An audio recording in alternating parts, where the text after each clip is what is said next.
Bonjour à toutes et à tous et bienvenue dans cette nouvelle Value Asset. Cette Value Asset a pour but d'aider exclusivement les coachs sportifs à améliorer drastiquement leur méthode de vente. Et donc aujourd'hui, on va regarder ça sous 3 pôles différents. Tout d'abord, avant de commencer, je m'appelle Alexandre, je suis personal trainer maintenant depuis plus d'une dizaine d'années et j'ai accompagné plus de 150 coachs à exercer en présentiel et en digital. Et aujourd'hui, mon but à vous, c'est de vous aider à vivre de votre passion. Donc vraiment, j'ai de l'expérience. Donc écoutez bien tout ce que mes coachs font à l'heure actuelle. Bien évidemment, si vous restez jusqu'à la fin de la vidéo, je vous offrirai un cadeau exceptionnel que je ne fais pratiquement jamais. On va commencer par le premier concept, dans un premier temps, qui est le concept de confiance. Alors, pourquoi on va parler du concept de confiance? Parce que avant de vendre quoi que ce soit, vous devez absolument mettre un lien de confiance, de développer un lien de confiance avec votre client. Et ça va passer par les 3 pôles que j'ai mis juste ici. Pour moi, le premier pôle, c'est le pôle de l'authenticité. Pourquoi? Parce qu'il y a des gens qui vont venir vous voir, vous, mais pas d'autres coachs. C'est juste parce que c'est vous. Donc, si vous jouez un autre rôle, vous allez faire fuir les gens, vous n'allez pas être naturel. Donc jouer la carte de l'authenticité, c'est hyper important pour développer une relation de confiance. Le deuxième point, on va parler de logique. Qu'est-ce qu'il y a dans la logique? C'est-à-dire que le but de développer une relation de confiance, ça va être de répondre correctement aux problématiques de votre client. Et tout ça va passer par une logique et donc toute une trame, tout un processus pour expliquer à votre client exactement comment vous allez l'aider. Le point numéro 3, c'est l'empathie. Si vous êtes à l'inverse de l'empathie, vous allez développer une relation de peur. Ce qui n'est pas du tout le bon scénario à adopter quand vous voulez vendre quelque chose à un client. Ce qu'il faut absolument, c'est d'avoir de l'empathie, d'écouter, de comprendre votre client, de le rassurer de temps en temps quand il s'agit d'une personne un petit peu timide. Et ça va vous renforcer dans ce fameux développement du lien de confiance. Donc n'oubliez pas que la vente, c'est le développement d'une relation de confiance avec votre client. Le point numéro 2, c'est la communication qui doit être efficace. Nombreux sont les coachs sportifs qui ont du mal à s'exprimer correctement. Alors, c'est ces 3 points essentiellement sur lesquels je vous conseille d'être focus. Mais en attendant, la communication fait partie du processus de vente. Si vous avez du mal à vous exprimer, si vous êtes stressé quand vous voyez quelqu'un, si vous n'avez pas l'habitude de faire ces jeux de rôle-là, en tout cas la mise en place de la méthode de vente, ça fait que votre communication va en pâtir et vous ne serez de moins en moins naturel. Alors le premier pôle, c'est le contenu. Il va y avoir des techniques verbales et non verbales, toutes vos attitudes, d'accord, tout ce que vous allez exprimer, on va appeler ça de la PNL, pour ceux qui poussent un petit peu plus le sujet, vont déterminer dans quelle attitude vous allez être. Donc c'est une communication qui est importante à avoir, de même que la communication verbale, tout ce que vous allez exprimer, les mots que vous allez utiliser, l'intonation de voix, la vitesse d'expression, tout ça, ça va être pris en compte dans votre phase de vente. En termes d'objectifs, pour avoir une communication efficace, qu'est-ce qu'on doit faire? Dans un premier temps, c'est un petit peu l'inverse que ce que j'ai mis en haut, mais il faut avoir une écoute active.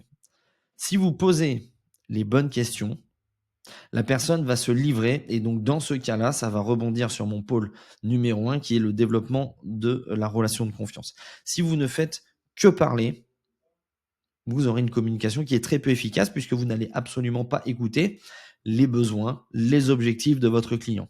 Donc poser les bonnes questions, c'est hyper important.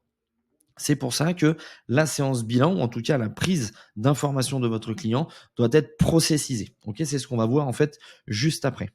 Le dernier point, pour travailler le fait d'être à l'aise en fait tout simplement à l'oral, c'est qu'il va falloir faire des jeux de rôle, des simulations. Nous, dans notre formation en présentiel comme sur la formation digitale, on met absolument ça en place puisque dans un premier temps, vous devez avoir des feedbacks pour vous améliorer au fur et à mesure. Si vous ne faites pas ça, vous ne pouvez pas avoir un regard extérieur et donc vous ne progresserez pas.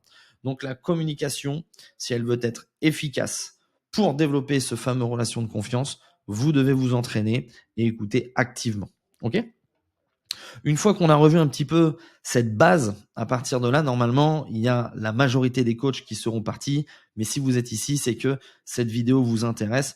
Donc, restez bien. Je vais vous expliquer exactement, en fait, mon process de vente et on va regarder ça étape par étape.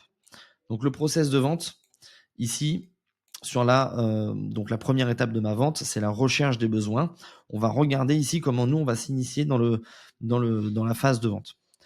La première étape que vous devez avoir, c'est de trouver un problème. OK? Donc on va regarder ça ensemble. La première des choses, quand vous arrivez devant une séance bilan ou un bilan forme ou tout ce que vous voulez, en tout cas la découverte des objectifs, c'est tout simplement la prise de contact. Bienvenue à toi, j'espère que tu t'es bien inscrit au club, j'espère que ça n'a pas été trop dur. Voilà, on fait la prise de contact, on a ce premier contact avec le client. Ensuite, on va passer aux informations générales. Donc ici, le but, c'est de savoir à qui on s'adresse. Est-ce que vous adressez, par exemple, je m'appelle Alexandre Camus, est-ce que vous adressez à Monsieur Camus ou vous adressez à Alex?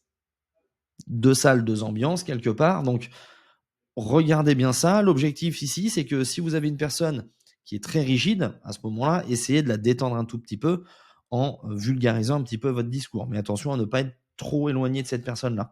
Si la personne est hyper cool, hyper détendue, voire un peu trop détendue, à ce moment-là, remettez un petit peu de rigidité dans votre échange. OK? Une fois qu'on a posé ces questions de savoir à qui on s'adresse, l'âge, le mail, le numéro de téléphone, etc., on va rentrer directement dans le problème. OK, super. Pourquoi tu cherches à faire du sport? Pourquoi tu t'es inscrit à la salle? On cherche ici les objectifs principaux. Beaucoup de personnes aujourd'hui, par exemple, sont sur de la perte de poids. OK, super. Pourquoi tu veux perdre, enfin, plutôt, combien tu veux perdre de poids? Est-ce qu'il y a des zones de ton corps qui sont importantes par rapport à cette perte de poids? On va essayer de creuser un petit peu par rapport à ça. Ensuite, on va passer au projet numéro 2. Le projet numéro 2, au lieu de parler de l'objectif principal, on va parler plutôt des objectifs secondaires, voire carrément un point santé ici à ce moment-là. OK. Est-ce que tu as des objectifs secondaires? Ouais, ben en fait, moi, je veux perdre du poids parce que j'ai envie de courir. Ou moi, je veux perdre du poids parce que j'ai un projet de triathlon. Peu importe ce que vous pouvez avoir. Ici, la majorité des gens n'ont pas forcément de projet. Donc, c'est à ce moment-là où vous allez pouvoir poser des questions un petit peu sur le train de vie que mène cette personne. Santé, blessure, sommeil, stress, alcool, cigarette, drogue, éventuellement, médicaments. Tout ça, ici, vous allez pouvoir le poser dans cette question-là. Et donc, du coup, faire vraiment l'état des lieux de la personne quand elle arrive au club ou en ligne sur votre rendez-vous. Donc une fois qu'on a fait ça, en fait ici on vient d'arriver et on vient de trouver un problème. Donc l'objectif ici, comme vous êtes une personne technique, vous êtes un technicien, l'objectif ça va être de comprendre cette personne et de lui dire OK, super. D'après ce que j'ai compris, toi aujourd'hui tu viens pour ça, ça, ça. Oui, c'est ça. OK, super, on vient de valider l'étape 1. Donc on vient de trouver un problème à notre client. Maintenant, on va passer sur la deuxième étape. Comment cette personne va pouvoir résoudre son problème? Donc la résolution, c'est l'étape numéro 2 pour nous. L'étape numéro 2, elle est ici, elle commence au besoin. OK, super, mais tu m'as dit que tu voulais perdre du poids. Pourquoi c'est important pour toi de perdre du poids? Ah, mais parce que je me sens pas bien, j'ai besoin de confiance en moi, j'ai du mal à m'accepter, c'est un besoin de santé. Voilà, on peut avoir tout un tas de types comment dire, d'anecdotes ici. Par exemple, nous, on a eu une anecdote. J'ai une personne qui est venue me voir et qui m'a dit, voilà, Alex, moi, si je ne perds pas de poids, le médecin a dit que j'allais mourir d'ici 3 à 6 mois. La personne était tellement en obésité qu'en fait, elle est tombée sur le dos, elle ne pouvait pas se relever. Donc là, le besoin est hyper fort. C'est une douleur très importante. C'est pour ça que, du coup, c'est important de le mettre ici sur le devant. Sachez qu'à partir de cette étape-là, vous devenez une personne qui est confidente. C'est-à-dire que tous les problèmes que la personne va vous dire à vous en tant que coach, la personne ne le dira pas à ses amis. D'accord? Donc prenez en compte ce niveau de relation de confiance que vous allez briser ici. Une fois que vous avez répondu à ce besoin, hein, on va passer à la conscientisation. Donc la conscientisation, qu'est-ce que c'est? C'est le fait de prendre conscience que c'est en faisant du sport qu'elle va résoudre son problème. OK, super, c'est en venant à la salle que tu vas résoudre tes problèmes ou perdre tes kilos? Oui, c'est ça. Est-ce que c'est, comment dire, en te mettant au sport que tu vas pouvoir atteindre tes objectifs? Oui, c'est ça. Ici, vous devez avoir une réponse très simple qui est le oui. Ce qui fait que jusqu'à présent, Vous avez trouvé un problème. Et là, l'étape numéro 2, c'est en faisant du sport qu'elle résout son problème. Ok, super. On avance. L'étape numéro 3, ça va être l'intervention du coach. Je vais vous expliquer exactement comment nous, on va intervenir à la résolution au final du problème. Puisqu'on a le problème, ok, faire du sport, c'est la solution. Maintenant, comment je fais pour faire du sport? Qu'est-ce que je dois faire au final? Et c'est là où on va s'introduire, nous, dans notre phase de vente.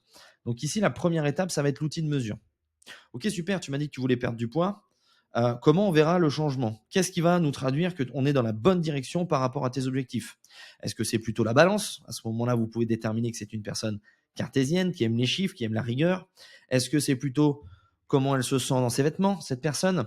Donc, à ce moment-là, ce sera plutôt une personne kinesthésique qui va se dire: ah, ok, ben moi, j'aime bien quand j'ai chaud, quand je transpire, etc. Voilà, vous allez pouvoir avoir aussi un avis sur le caractère de votre client. Ensuite, ici, sur la question suivante, l'objectif, ça va être de parler de ses connaissances. C'est-à-dire, ok, super, ben, aujourd'hui, on est ensemble. Qu'est-ce que tu aurais besoin comme information? Qu'est-ce que tu as besoin comme outil pour atteindre tes résultats? À ce moment-là, la majorité des gens, ça va être: ah, ben, j'ai besoin d'un programme. Ah, ben, j'ai besoin qu'on me montre des machines. Ah, j'ai besoin qu'on me suive. Peu importe. Ici, l'objectif, c'est de rester stoïque un maximum, puisque c'est à partir de là que vous allez voir la plus grosse faiblesse de votre client. Puisque c'est ça, c'est le point névralgique entre le problème et au final la résolution du problème. Ok, une fois qu'on a tout ça, on avance. La fin de la séance bilan, donc la prise d'information. Première question, on va parler ici d'engagement même. C'est ok, super. Aujourd'hui, on est au jour 1. Si on doit se revoir d'ici 2 ou 3 mois, à quelle étape aimerais-tu être? Où est-ce que tu en aimerais être dans 3 mois? Ah ben moi j'aimerais, perdre, tous mes kilos déjà, ou alors j'aimerais avoir atteint mon premier step, par exemple, la personne veut perdre 15 kilos. Ah ben écoute, moi je veux perdre déjà, 8 kilos. OK, super. Donc ici, vous avez la possibilité de rattraper un petit peu votre client. Le client est tellement soumis à des pubs, les réseaux sociaux, le culte du corps et cetera, que des fois il ne se rend pas compte comment le corps doit avancer. C'est à ce moment-là, si la personne vous dit: «Ah ben moi je veux perdre 20 kilos en 3 mois», OK. Vraiment, ça va être très compliqué. Je dis pas que c'est infaisable, mais il va falloir changer drastiquement ta manière de fonctionner. Donc soit tu es capable de le faire et à ce moment-là, moi je t'accompagne jusqu'au bout, mais je peux pas te garantir tout ça. Sinon, par contre, je peux te garantir au moins un minimum pour mettre en place des efforts quotidiennement et de pas changer tout le quotidien de votre client. Rappelez-vous qu'en face de vous, vous n'avez pas des personnes qui sont des sportifs professionnels. Vous avez des personnes lambda qui, eux, exercent. Ils vont avec leurs amis, ils ont une famille, ils ont des choses comme ça. Donc, vous ne pouvez pas leur demander le même niveau d'investissement qu'à un sportif de haut niveau. Donc, en général, ici, la question va être pour quantifier le step numéro 1. Ce qui fait que s'il y a un step numéro 1, ça veut dire qu'il y aura d'autres steps derrière. Et donc, la personne sait pertinemment qu'elle ne s'arrêtera pas au final à 3 mois. Sinon, elle n'atteindra pas la moitié de ses objectifs. C'est pour ça qu'on va parler de la question numéro 2, la projection 2. Ok, super. Si on devait se revoir d'ici 1 an, est-ce que pour toi, aujourd'hui, tu aurais atteint tes objectifs? Oui, non. Ok, super. À ce moment-là, si c'est non, là, à ce moment-là, vous devez rassurer votre client parce qu'en vrai, en 1 an, on peut commencer à faire de jolies choses, sauf si on part de très loin, bien évidemment. Et si c'est oui, donc ça veut dire que c'est super. La personne se projette déjà et elle sait qu'elle va mettre aux alentours d'1 an pour obtenir ses résultats ou en tout cas changer de méthode de fonctionnement. À partir de là, on a fini exactement le protocole et donc on va clôturer. Ok, super. Maintenant, moi, j'ai suffisamment d'éléments pour pouvoir te proposer soit une séance d'essai parce que vous êtes en présentiel. J'ai suffisamment d'éléments pour te présenter le plan d'action nécessaire pour te montrer comment tu vas atteindre tes objectifs. Donc, à ce moment-là, on repropose un rendez-vous et on va expliquer. Donc, sur ce rendez-vous-là, on fera plutôt le rendez-vous de closing où on vendra au final notre solution. Alors, le cadeau, il est très simple parce que ça va vous paraître peut-être un petit peu flou. Sachez que je vous mets juste en dessous, dans la description, exactement toutes les questions de ma séance bilan qui me permet de prendre le maximum d'informations sur mes clients. Je regroupe exactement toutes ces phases-là. Faites bien attention au point 1, 2, et ici j'ai oublié de mettre, c'est le point numéro 3. OK? Je vous mets tout dedans. Si vous avez des questions sur cette première phase de vente, n'hésitez pas à réserver votre appel stratégique. Vraiment, je vous aide, il n'y a aucun souci là-dessus. Mon objectif, c'est de vous débloquer et de vous aider à passer des caps supérieurs. Donc là-dessus, vous avez juste à le télécharger. Il est en dispo sur le PDF. Et sinon, moi, je vous dis à très bientôt pour une nouvelle vidéo. Ciao, ciao.